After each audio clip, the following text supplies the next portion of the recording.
Today's topic is Chametz over Pesach. General rule is that the Torah does not allow Jewish people to own Chametz on Pesach, and in order to discourage people from doing that, from violating this din, Chazal said that any Chametz which a Jewish person owned on Pesach becomes usher forever to everybody. Not only are we not allowed to eat such chametz, which we call chametz of Pesach, chametz that passed through Pesach, meaning passed through Pesach in the possession of a Jew, but not only that, you can't even have any pleasure or benefit from it either. Well, this din is a drabanan, as I mentioned. It's Chazal made it as a protection or a way to discourage people from owning chametz in Pesach. And some achronim say that because of that, if you're not sure whether something is chametz of Pesach, you could be mekel. Others say no. You can't eat that food, although you could have hana from it. Mishnah Berurah brings both of those opinions, and Moshe is lenient on that, and potentially that plays a role in when we run into questions of is something chametz of Pesach or not. Now, like most foods which are asur, the generally accepted halacha is that, which is what the Shulchan Aruch brings, is that if chametz of Pesach gets mixed into other food, the entire mixture becomes asur, unless that chametz is so small that it's batal b'shishim. However, it's just worth noting that there are those who say that if chametz of Pesach will mix into food after Pesach, then the mixture is mutter, even if it's just batal b'roiv. It doesn't have to be batal b'shishim. And Mishnah Berurah says you could be mekel about that, but makom hefsem meruba, you could follow that opinion. So in some situations, that will be meaningful. Now, which foods, the type of foods that are included in this Isser of Chametz al Pesach is any food that's truly Chametz. So foods that are, let's say, kidneys, like rice or beans and things like that, or corn, or things that are just also because people have a minhag to not eat a certain food on Pesach, is not included in this thing. Those foods which are just like kidneys or other minhagim are a person is allowed to own them on Pesach. Well, if you're allowed to own them on Pesach, then they remain mutter on Pesach. After Pesach, there's no Isser Chametz of Pesach. So this idea of things that are really Chametz is things like bread and pasta, cookies, pretzels, crackers, things like that. And then there's some other foods that you might maybe not think of at first glance, like breakfast cereal. Most soy sauce is made with wheat, beer, whiskey, and even this food like licorice that have flour in them. Those are all foods that if a Jewish person owned them over Pesach, that food would be asur. The opposite is that, the other side is that barley, what we call pearl barley, is not chametz of Pesach because the processing to make it is just the barley. There's no water used in it. There's outer layers that are scraped off, but there's no water used in that. And the grain itself is not chametz until it gets contact with water. So if a person or a store had a bag of barley over Pesach, that would be permitted after Pesach. And also, in the United States, most vinegar, except for malt vinegar, but most regular vinegar is not chametz of Pesach. It's typically made from kidneys. Again, malt vinegar is an exception. That's made out of barley. Okay, now this isser of chametz of Pesach is only asur if a Jewish person owned it. If someone who's not Jewish owned chametz over Pesach, that's perfectly fine. You're allowed to eat. There's no isur on that food. So most people who care about these kind of dinim will get rid of their chametz before Pesach, and if they have anything left, they will sell it to someone who's not Jewish. What we call mechiras chametz, they sell it to someone who's not Jewish, and then they buy it back from them once Pesach is over. In this way, they could be sure that they didn't own chametz in Pesach.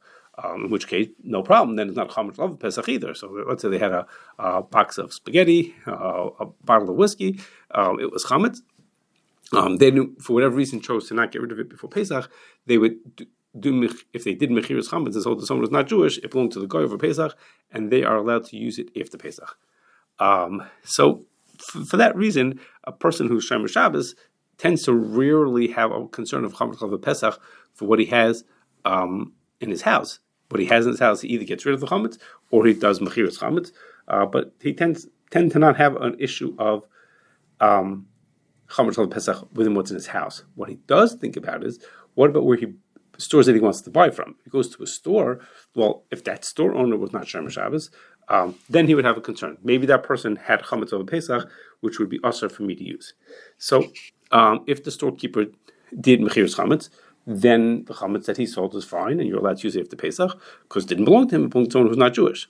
Now, most in that regard, most people follow the ruling of Rav Moshe that even if the store stays open on Pesach and he keeps selling Chametz and working with his Chametz, what he sold was sold. What he did over Pesach, what he sold to other consumers on Pesach, I'm sorry, what was sold as Mechiras Chametz is a perfectly fine sale, and that sale remains valid. What he did business with on Pesach, what he sold to customers on Pesach, actually, that is also, that's not relevant because that's someone bought that. But most people follow that ruling of Rav Moshe that the chametz, the mechiras chametz that he did remains valid, even though he kept doing business on Pesach. However, that kula, that ruling of Rav Moshe, is only applies to chametz that he had before Pesach, and therefore could be included in the mechira that he made to the non-Jew. That's what's included. But if he got chametz deliveries on Pesach, that's not going to be included because he couldn't sell that stuff. He didn't even own it himself yet. And let's say he got a delivery of cookies on Chol Hamoed, so those cookies couldn't have been included in the mechira that he made before Pesach. He didn't even own them. How could he sell it if he didn't own it? And the same thing also. So that those cookies, in my example, would be Asher Chametz Shal Pesach. And the same thing also, of course, if he didn't do mechira chametz, obviously, then everything he has is Asher. So this is a significant question for people who want to shop in stores after Pesach, and people really need to. They want to know if they could buy in a specific store, or they want to know is okay. I know I shouldn't buy in this store. How many weeks or how many days after Pesach can I actually go to buy in the store? So those kind of questions should be addressed to your local rabbi who would know the facts on the ground for your situation. And be able to help you out. Now, that's for storekeepers, for personal use, and for storekeepers. It's pretty use the word reasonable to know who are the Jewish people who did mechiras chametz and such. But when we step up a little bit now to manufacturers and distributors, things get that much more complicated, and that's because most of those people are not doing mechiras chametz. This is not like a retail store that he knows that his customers are Jewish and won't buy if he doesn't do mechiras chametz, so he therefore does a mechira. Most of the people who are manufacturers and distributors are too far removed from those customers to be thinking about, if they're not Shomer Shabbos themselves, will not think of doing mechiras chametz. And even if they did do mechiras chametz, they continue to buy and process and sell chametz on Pesach, and all of that is going to be usher. So let's say the manufacturer he makes pasta on Pesach. So that even if he did mechiras chametz, the fact that he worked with the pasta makes it would for technical reasons would make that usher also. And then if he took pasta that was in his warehouse that was part of the mechira and he sold it to a store, that would also become usher. So this makes quite a serious concern for consumers. Now, to make things even more complicated, it's not always easy to know who the true owner of a company is and whether they're Jewish. So if it's a publicly traded company, then what tends to happen is there are so many stockholders and in a publicly traded company that there isn't any individual or individuals who have enough holding to be qualified as owners. Okay, exactly what qualifies is a little too complicated for today, but most of the times there isn't anyone in a publicly traded company, like say General Mills or something like that, company like that a publicly traded company who would qualify to he's the owner, and therefore we have to find out if he's Jewish. But the opposite is true when we have a privately held company. They tend to have just a few, one or two or a handful of owners, and there's no public information about who those people are. So you really have to dig deep and do a lot of research to figure out who the owner is. Then once we get a name, is that person Jewish? You have to dig in to try to understand that information. And after all that work basically has to be redone year after year because things change. You get new owners and lose owners, etc. So let's look at these manufacturers and distributors. So when we talk about a manufacturer, someone who's actually producing the food, then the responsibility to decide that the food is not Chametz Shal Pesach falls onto the people who certify that food is kosher.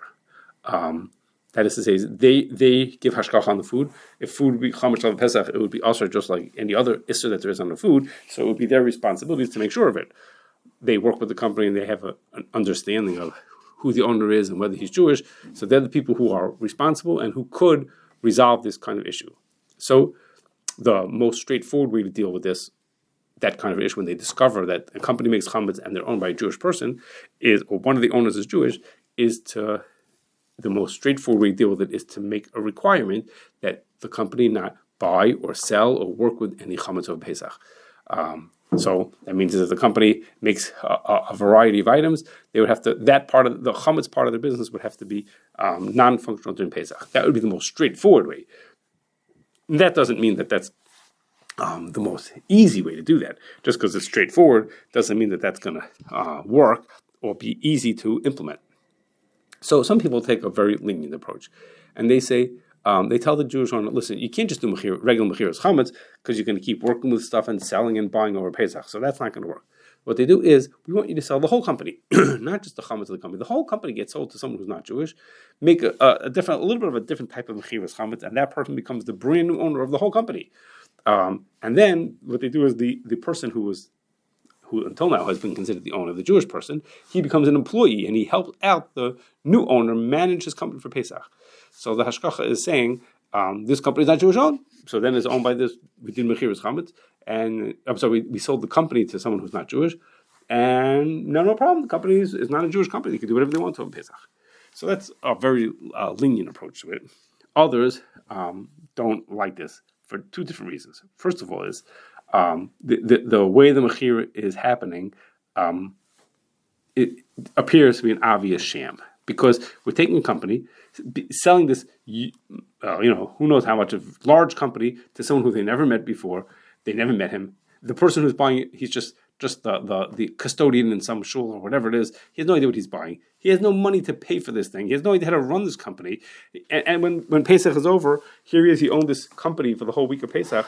Nobody gives him his profits. No one makes an accounting for what he earned and for this whole week thing. So if you look at the whole picture, it's obvious that this is a sham and it doesn't count as a mechira. That's one argument. Another argument is that it's really halachically questionable whether, if during the week the old owner, the original owner, does all the ordering and makes does all the work at the company, whether we could consider that to be who now owns the stuff that he buys that gets bought by the company. Is it the non-Jewish person who's technically the owner of the company, or does it belong to the Jew who always owned it and who's doing all the work and is making the orders, etc.? So those are serious questions about the lenient approach about this. And the CRC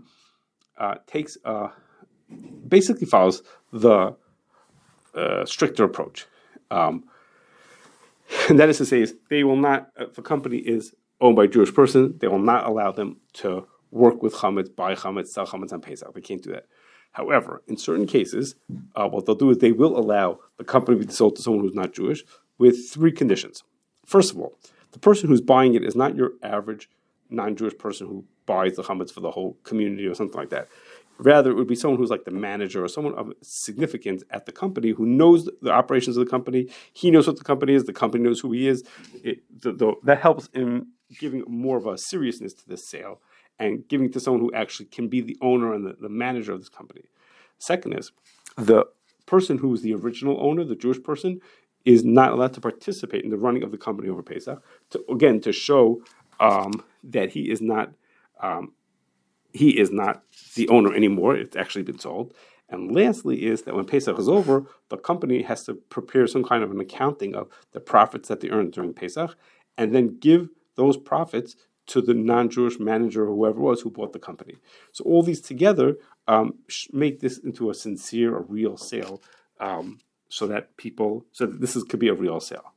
Now, as I mentioned, there's different ways of looking at this. And as with everything else, people need to talk to the rabbis to find out which is the right approach, and then find out, okay, now Rabbi told me I should follow approach X, which hashgachas are following that rule?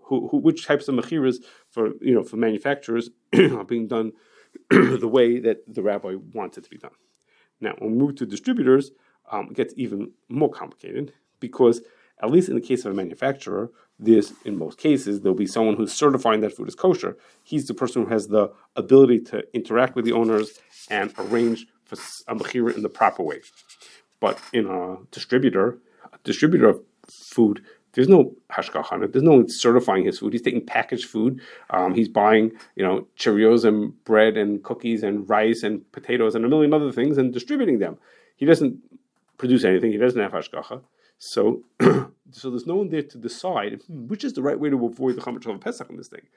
Also, it's almost impossible to figure out which things were in his warehouse, in the Jew's warehouse during Pesach. Okay, we know this distributor is a Jewish person. We know that he distributes, let's say, whiskey or cookies or bread or something. Well, bread is maybe not such a great example. Or pasta, that's what he distributes. And how do we know which things he owned over Pesach or which things were out of the distributor before Pesach or didn't come till after Pesach? So there's been more awareness of this issue in the past couple of years as for certain distributors of food items and for alcoholic beverages. And people have tried to get an understanding and try to work through the issue to help consumers avoid this issue of Chametz Pesach. Now, there are people who have come up with ideas for these distributors also, ways to make mechiras chametz that would work even for things that the distributor buys on Pesach or sells on Pesach. Lots of rabbinic people don't agree with those. And like I said beforehand, consumers should speak to their local rabbi to get guidance as to how they should act on this area.